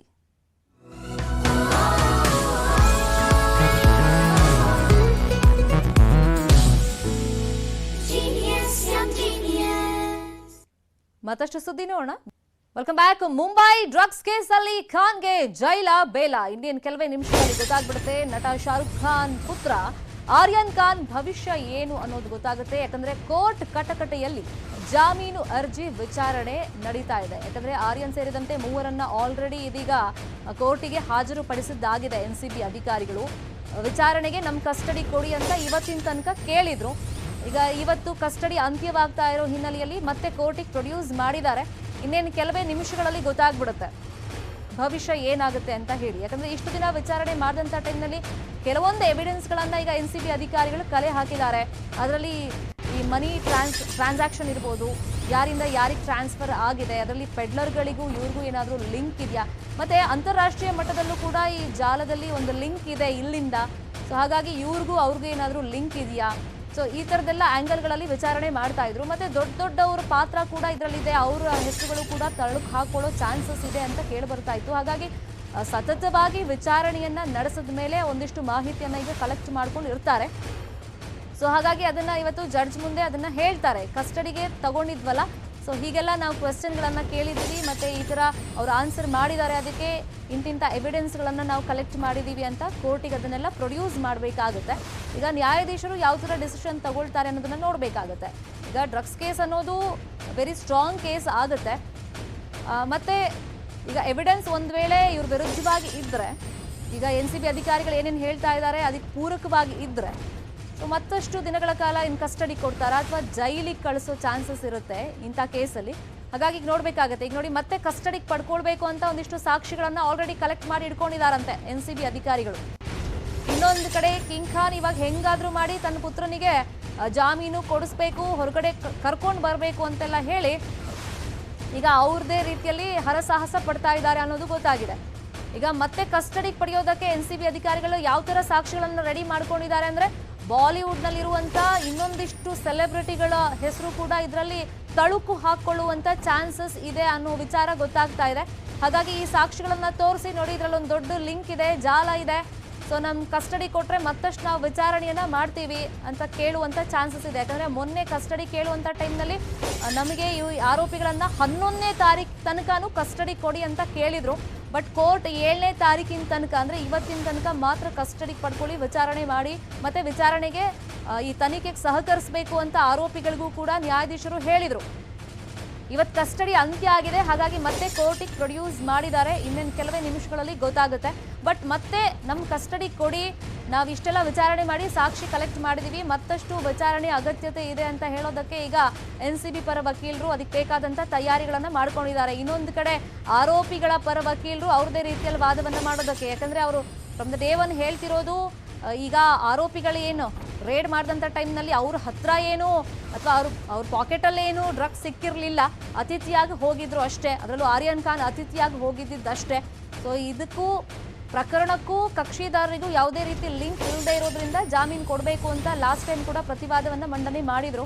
ಬಟ್ ಈಗಲೂ ಅಷ್ಟೇ ಶಾರುಖ್ ಖಾನ್ ತಮ್ಮ ಪುತ್ರನಿಗೆ ಹೆಂಗಾದರೂ ಮಾಡಿ ಬೇಲ್ ಕೊಡಿಸ್ಬೇಕು, ಹೊರಗಡೆ ಕರ್ಕೊಂಡ್ಬರಬೇಕು ಅಂತ ಹರಸಾಹಸವನ್ನು ಪಡ್ತಾ ಇದ್ದಾರೆ. ನೋಡೋಣ ಈಗ ವಾದ ಪ್ರತಿವಾದಗಳು ಕೋರ್ಟ್ ಕಟಕಟೆಯಲ್ಲಿ ಯಾವ್ಯಾವ ಥರ ನಡೆಯುತ್ತೆ, ಏನೇನು ಸ್ಟೇಟ್ಮೆಂಟ್ಗಳನ್ನು ಈಗ ಕೊಟ್ಟಿದ್ದನ್ನು ಅಲ್ಲಿ ಪ್ರೊಡ್ಯೂಸ್ ಮಾಡ್ತಾರೆ NCB ಅಧಿಕಾರಿಗಳು. ಆರೋಪಿಗಳ ವಿಚಾರಣೆ ಟೈಮ್ನಲ್ಲಿ ಹೇಳಿರ್ತಾರಲ್ಲ ಏನೇನಾಗಿದೆ ಅಂತ. ಬಟ್ ಮೇಲೋಟಕ್ಕೆ ಒಂದಿಷ್ಟು ವಿಚಾರಗಳು ಲಾಸ್ಟ್ ಟೈಮ್ ಕೂಡ ಸಿಕ್ಕಿದ್ದು, ಈ ಮನಿ ಟ್ರಾನ್ಸಾಕ್ಷನ್ ವಿಚಾರ ಇರ್ಬೋದು, ಮತ್ತು ಪೆಡ್ಲರ್ಗಳ ಜೊತೆ ಲಿಂಕ್ ಇರೋದಿರ್ಬೋದು, ಮತ್ತು ಮೊಬೈಲಲ್ಲಿ ಕೂಡ ಒಂದಿಷ್ಟು ಸಾಕ್ಷಿಗಳು ಸಿಕ್ಕಿದೆ ಅಂತ ಹೇಳ್ತಾ ಇದ್ರು.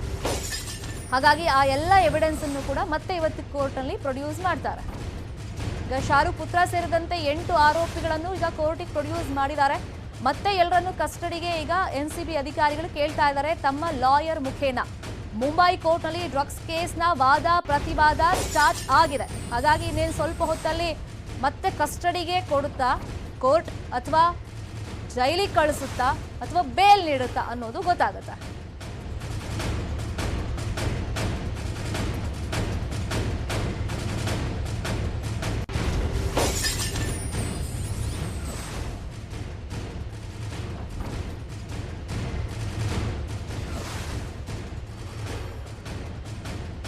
ಈಗ NCB ಅಧಿಕಾರಿಗಳು ಮತ್ತೆ ಕಸ್ಟಡಿಗೆ ಪಡ್ಕೊಳ್ಳೋದಕ್ಕೆ ಅಲ್ಲಿ ವಾದವನ್ನ ಅವ್ರ ಲಾಯರ್ ಮುಖಾಂತರ ಮಾಡಿಸ್ತಾ ಇದ್ದಾರೆ ನ್ಯಾಯಾಧೀಶರು ಮುಂದೆ.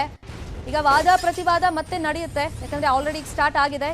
ಶಾರುಖ್ ಪುತ್ರ ಸೇರಿದಂತೆ 8 ಆರೋಪಿಗಳನ್ನ ಕೋರ್ಟಿಗೆ ಪ್ರೊಡ್ಯೂಸ್ ಮಾಡಿದ್ದಾರೆ. ಮತ್ತೆ ಕಸ್ಟಡಿಗೆ ಪಡೆಯೋದಕ್ಕೆ NCB ಪರ ವಕೀಲರು ಕೇಳ್ತಾ ಇದ್ದಾರೆ, ನೋಡಿ ನಮಗೆ ಕಸ್ಟಡಿ ಕೊಟ್ಟಂತ ಟೈಮ್ನಲ್ಲಿ ಇಂತಿಂಥ ಪ್ರಶ್ನೆಗಳನ್ನು ನಾವು ಕೇಳಿದ್ದೀವಿ, ಅದಕ್ಕೆ ಆರೋಪಿ ಸ್ಥಾನದಲ್ಲಿರೋರು ಇಂತಿಂಥ ಉತ್ತರಗಳನ್ನು ಕೊಟ್ಟಿದ್ದಾರೆ. ಸೊ ಅವ್ರ ಹೇಳಿಕೆ ಆಧಾರದ ಮೇಲೆ ಮತ್ತೆ ರೇಡ್ ಮಾಡಿದಾಗಿಂದ ಇಲ್ಲಿ ತನಕ ಇದೆಲ್ಲ ಎವಿಡೆನ್ಸ್ಗಳನ್ನು, ಸಾಕ್ಷಿಗಳನ್ನು ನಾವು ಕಲೆಕ್ಟ್ ಮಾಡಿದ್ದೀವಿ, ಅದನ್ನೆಲ್ಲ ನಿಮ್ಮ ಮುಂದೆ ಪ್ರೊಡ್ಯೂಸ್ ಮಾಡ್ತಾ ಇದ್ದೀವಿ ಅಂತ ಹೇಳ್ಬಿಟ್ಟು NCB ಪರ ವಕೀಲರು ಈಗ ವಾದ ಮಂಡನೆ ಮಾಡ್ತಾ ಇದ್ದಾರೆ. ಇನ್ನಷ್ಟು ಹೆಸರುಗಳು ಇದರಲ್ಲಿ ತಳಕು ಹಾಕೊಳ್ಬೋದು, ದೊಡ್ಡವರ ಲಿಂಕ್ ಇದೆ ಅಂತ ಲಾಸ್ಟ್ ಟೈಮೇ ವಾದದಲ್ಲಿ ಹೇಳಿದ್ರಿಂದ ಅದನ್ನ ಮತ್ತೆ ಈ ಸಲಿನೂ ಹೇಳ್ತಾರೆ. ಮತ್ತೆ ಕಸ್ಟಡಿ ಕೊಡಿ, ಮತ್ತಷ್ಟು ವಿಚಾರಣೆಯ ಅಗತ್ಯತೆ ಇದೆ, ಈ ಜಾಲವನ್ನು ಭೇದಿಸಬೇಕು ಅಂತಂದ್ರೆ ಮತ್ತಷ್ಟು ವಿಚಾರಣೆಯ ಅಗತ್ಯತೆ ಇದೆ ಅಂತ ಹೇಳ್ಬಿಟ್ಟು ಈಗ ವಾದ ಮಂಡನೆ ನಡೀತಾ ಇದೆ. ಇನ್ನೊಂದು ಕಡೆ ಆರೋಪಿ ಪರ ವಕೀಲರು ಏನ್ ಹೇಳ್ತಾರೆ ಅಂತಂದ್ರೆ ಪ್ರತಿವಾದ ಲಾಸ್ಟ್ ಟೈಮ್ ಅವ್ರು ಹೇಳಿದ್ದು ಈಗ ನಮ್ಮ ಕಕ್ಷಿದಾರರು ಕೇವಲ ಗೆಸ್ಟ್ ಆಗಿ ಹೋಗಿದ್ರಷ್ಟೇ, ಅವರಿಗೊಂದು ಇನ್ವಿಟೇಷನ್ ಬಂದಿತ್ತು ಈ ತರ ಪಾರ್ಟಿ ಆರ್ಗನೈಸ್ ಮಾಡಿದೀವಿ ಅಂತ, ಹಾಗಾಗಿ ಆರ್ಗನೈಸರ್ ಕರೆದಿದ್ರಿಂದ ಅವ್ರು ಹೋಗಿದ್ರು ಹೊರತು ಸೊ ಈ ಡ್ರಗ್ಸ್ ಜಾಲಕ್ಕೂ ನಮ್ಮ ಕಕ್ಷಿದಾರರಿಗೂ ಯಾವುದೇ ರೀತಿ ಸಂಬಂಧ ಇಲ್ಲ. ಮತ್ತೆ ರೇಡ್ ಮಾಡಿದಂಥ ಟೈಮ್ನಲ್ಲಿ ಅವ್ರ ಹತ್ರ ಡ್ರಗ್ಸ್ ಕೂಡ ಸಿಕ್ಕಿರಲಿಲ್ಲ. ಹಾಗಾಗಿ ಬಿಡಬೇಕು, ಬೇಕಾದ್ರೆ ವಿಚಾರಣೆ ಕರೆದಾಗ ಬರ್ತಾರೆ, ಆದರೆ ಈ ಥರ ಲಿಂಕ್ ಮಾಡೋದು ತಪ್ಪಾಗ್ಬಿಡುತ್ತೆ, ಯಾಕಂದ್ರೆ ಯಾವುದೇ ಸಾಕ್ಷಿಗಳು ಸಿಕ್ಕಿಲ್ಲ ಅಂತ ಆರೋಪಿ ಪರ ವಕೀಲರು ನ್ಯಾಯಾಧೀಶರ ಮುಂದೆ ಪ್ರತಿವಾದವನ್ನ ಮಂಡನೆ ಮಾಡಿದ್ರು. ಇವತ್ತೂ ಕೂಡ ಅದೇ ತರ ಅವ್ರು ಹೇಳ್ತಾರೆ, ಅಕಸ್ಮಾತ್ NCB ಹತ್ರ ಈ ಆರೋಪಿಗಳ ಕಸ್ಟಡಿಗೆ ಪಡ್ಕೊಂಡಂತ ಟೈಮ್ನಲ್ಲಿ ಒಂದಿಷ್ಟು ವಿಚಾರಣೆ ಸಂದರ್ಭದಲ್ಲಿ ಸ್ಫೋಟಕವಾದಂಥ ಮಾಹಿತಿ ಅವ್ರು ಕೊಟ್ಟು ಅದಕ್ಕೆ ಪೂರಕ ಅನ್ನುವಂಥ ರೀತಿಯಲ್ಲಿ ಒಂದಿಷ್ಟು ಎವಿಡೆನ್ಸ್ಗಳೇನಾದರೂ ಸಿಕ್ಕಿ ಅದನ್ನೇನಾದರೂ ಮತ್ತೆ ಪ್ರೊಡ್ಯೂಸ್ ಮಾಡಿದ್ರೆ ಕೋರ್ಟ್ನಲ್ಲಿ ಇವತ್ತು ಅಲ್ಲಿಗೆ ಕಸ್ಟಡಿ ಕೇಳ್ತಾರೆ. ಫಸ್ಟು ಕಸ್ಟಡಿ ಕೇಳಿದ್ರೆ ಕಸ್ಟಡಿ ಕೊಡುವಂಥ ಚಾನ್ಸಸ್ ಇರುತ್ತೆ, ಅದರ್ವೈಸ್ ಜೈಲಿಗೆ ಕಳಿಸುವಂಥ ಚಾನ್ಸಸ್ ಇರುತ್ತೆ. ಈಗ ಆರೋಪಿಗಳ ಪರ ವಕೀಲರು ಯಾವ ಥರ ಪ್ರತಿವಾದ ಮಂಡನೆ ಮಾಡ್ತಾರೆ ಅದು ಇಂಪಾರ್ಟೆಂಟ್ ಆಗುತ್ತೆ. ಸೊ ಅಕಸ್ಮಾತ್ ನ್ಯಾಯಾಧೀಶರು ಅದಕ್ಕೇನಾದರೂ ಕನ್ವಿನ್ಸ್ ಆದರೆ ಬೇಲ್ ಕೊಟ್ಟು ಅವ್ರನ್ನ ರಿಲೀಸ್ ಕೂಡ ಮಾಡ್ಬೋದಾಗುತ್ತೆ. ಇನ್ನೇನು ಕೆಲವೇ ನಿಮಿಷಗಳಲ್ಲಿ ಈ ಬಗ್ಗೆ ಒಂದು ಸ್ಪಷ್ಟೀಕರಣ ಸಿಕ್ಕಿಬರುತ್ತೆ. ಸೊ ಇಲ್ಲಿ ಹೇಳ್ತಿರೋದು ಬಾಲಿವುಡ್ ಜೊತೆಗೆ ವಿದೇಶಿ ನಂಟು ಇರುವಂತ ಒಂದು ಗುಮಾನಿ ಇದೆ, ಹಾಗಾಗಿ ಮತ್ತೆ ಕಸ್ಟಡಿಗೆ ಪಡೆಯೋದಕ್ಕೆ ಸಾಕ್ಷಿಯನ್ನ NCB ರೆಡಿ ಮಾಡಿದೆಯಂತೆ. ಬಟ್ ಈಗ ಶಾರುಖ್ ಖಾನ್ ಏನ್ ಮಾಡ್ತಿದ್ದಾರೆ, ಮಗನಿಗೆ ಹಿಂಗಾದ್ರೂ ಮಾಡಿ ಬೇಲ್ ಕೊಡಿಸ್ಬೇಕು ಅಂತ ಹರಸಾಹಸ ಪಡ್ತಾ ಇದ್ದಾರೆ. ಹಾಗಾಗಿ ಅವ್ರ ಪರವಾದಂಥ ವಕೀಲರು ಯಾವ ಥರ ಪ್ರತಿವಾದ ಮಂಡನೆ ಮಾಡ್ತಾರೆ ನೋಡಬೇಕಾಗುತ್ತೆ. ಈ ಡ್ರಗ್ಸ್ ಕೇಸಲ್ಲಿ ಈಗ ಅಂತಾರಾಷ್ಟ್ರೀಯ ಮಟ್ಟದಲ್ಲೂ ಕೂಡ ಒಂದು ಲಿಂಕ್ ಇದೆ ಅಂತ ಕೇಳಿ ಬರ್ತಾ ಇದೆ. ಲಾಸ್ಟ್ ಟೈಮು ಅಷ್ಟೇ ಅಕ್ಟೋಬರ್ 11ನೇ ತಾರೀಕು ತನಕನೇ ಕಸ್ಟಡಿಗೆ ಕೊಡಿ ಅಂತ NCB ಪರ ವಕೀಲರು ಕೋರ್ಟ್ನಲ್ಲಿ ಹೇಳಿದ್ದಿದ್ದು. ಬಟ್ 7ನೇ ತಾರೀಕಿನ ತನಕ ಮಾತ್ರ ಜಡ್ಜ್ ಕಸ್ಟಡಿ ಕೊಟ್ಟಿದ್ರು. ಬಟ್ ಈಗ ಮತ್ತೆ ಅವ್ರು ಕೇಳ್ತಿರೋದು ಅಕ್ಟೋಬರ್ 11ನೇ ತಾರೀಕಿನ ತನಕ ನಮ್ಮ ಕಸ್ಟಡಿ ಕೊಡಿ, ನಾವು ಹೆಚ್ಚಿನ ವಿಚಾರಣೆಯನ್ನ ಮಾಡಬೇಕು, ನಮಗೆ ಅಗತ್ಯತೆ ತೋರ್ತಾ ಇದೆ ಅಂತ ಅವ್ರು ಕೇಳ್ತಾ ಇದ್ದಾರೆ. ಆರ್ಯನ್ ಜೊತೆಯಲ್ಲಿ ಮೂವರನ್ನ ಕಸ್ಟಡಿಗೆ ಈಗ NCB ಕೇಳ್ತಾ ಇದೆ. ಈ ಪ್ರತಿವಾದ ಏನು ಆರ್ಯನ್ ಪರ ವಕೀಲರದ್ದು ಅಂತಂದ್ರೆ, ಸಾಕ್ಷಿನೇ ಇಲ್ಲ, ನಮ್ಮ ಕಕ್ಷಿದಾರರ ವಿರುದ್ಧವಾಗಿ ಇವರೇನೆಲ್ಲ ಆರೋಪಗಳನ್ನ ಮಾಡ್ತಾ ಇದ್ದಾರೆ, ಸಾಕ್ಷಿ ಇಲ್ಲ, ಹಾಗಾಗಿ ಸಾಕ್ಷಿ ಇಲ್ಲದೆ ಇರೋ ಕಾರಣಕ್ಕೆ ಜಾಮೀನನ್ನ ಕೊಡಬಹುದು ಅಂತ ಪ್ರತಿವಾದವನ್ನ ಅಲ್ಲಿ ಮಾಡ್ತಾ ಇದ್ದಾರೆ. ಸಾಕ್ಷಿನೇ ಇಲ್ಲ ಅಂತ ಆರ್ಯನ್ ಪರ ವಕೀಲರು ಪ್ರತಿವಾದವನ್ನ ಮಾಡ್ತಾ ಇರೋದ್ರಿಂದ ಈಗ ಜಡ್ಜ್ ಯಾವ ತರ ತೀರ್ಮಾನ ಕೈಗೊಳ್ತಾರೆ ಅನ್ನೋದು ಬಹಳಷ್ಟು ಕುತೂಹಲಕ್ಕೆ ಎಡೆ ಮಾಡಿಕೊಡ್ತಾ ಇದೆ. ಅಕ್ಟೋಬರ್ 11ನೇ ತಾರೀಕು ತನಕ ನಮ್ಮ ಕಸ್ಟಡಿ ಕೊಡಿ, ಯಾಕಂದ್ರೆ ಬಾಲಿವುಡ್ ಲಿಂಕಿನ ಜೊತೆಗೆ ವಿದೇಶದಲ್ಲೂ ಕೂಡ ಒಂದಿಷ್ಟು ಡ್ರಗ್ ಪೆಡ್ಲರ್ಗಳು ಏನೇನಿದ್ದಾರೆ ಅಲ್ಲಿಂದ ಸಪ್ಲೈ ಆಗ್ತಿರೋದ್ರ ಬಗ್ಗೆ ಒಂದಿಷ್ಟು ಗುಮಾನಿ ಇದೆ, ಕಸ್ಟಡಿ ಕೊಡಿ ಅಂತ ಇವ್ರು ಕೇಳ್ತಾ ಇರೋದು NCB ಪರ ವಕೀಲರು.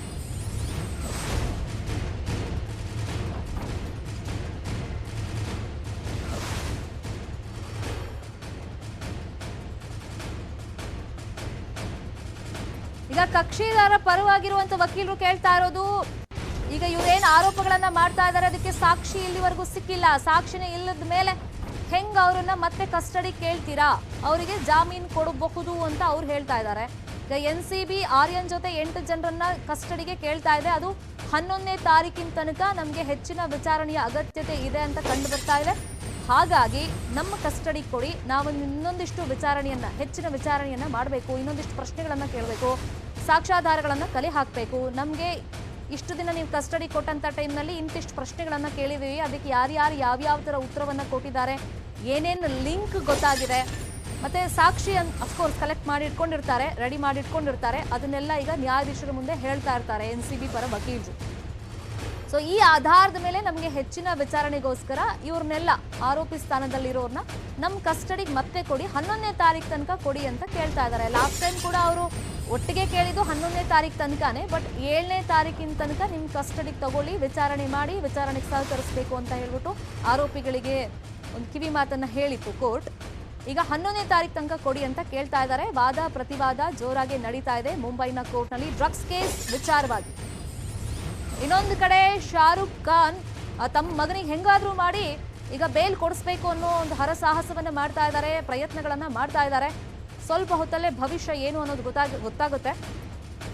ಬಟ್ ಈ ಜಾಮೀನು ಅರ್ಜಿ ವಿಚಾರಣೆ ಆಗಿರೋದ್ರಿಂದ ಈ ಡ್ರಗ್ಸ್ ಕೇಸ್ ಅನ್ನೋದು ತುಂಬಾ ಸೀರಿಯಸ್ ಆದಂತ ವಿಚಾರ, ಮತ್ತೆ ಇಲ್ಲಿ ಎವಿಡೆನ್ಸ್ ಸಿಕ್ಕಿದ್ರೆ, ಸಾಕ್ಷಿಗಳಂತೇನಾದ್ರೂ ತಲೆ ಹಾಕಿದ್ರೆ ಈ ಹಂತದಲ್ಲಿ ಜಾಮೀನು ಸಿಗೋದು ಬಹುತೇಕ ಡೌಟ್.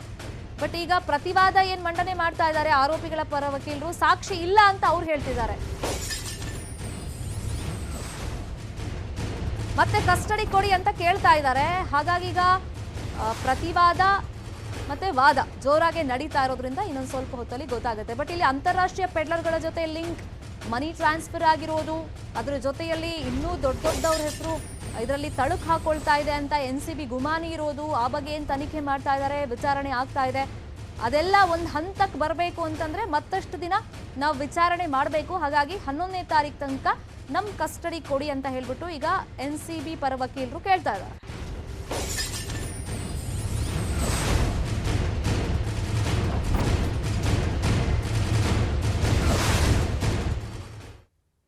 ಇದು ಸದ್ಯದ ನ್ಯೂಸ್ ಅಪ್ಡೇಟ್ಸ್. ನೋಡ್ತಾ ಇರಿ News 18 ಕನ್ನಡ. ಜಾಲ ನಮ್ಮದು, ಬಲ ನಿಮ್ಮದು.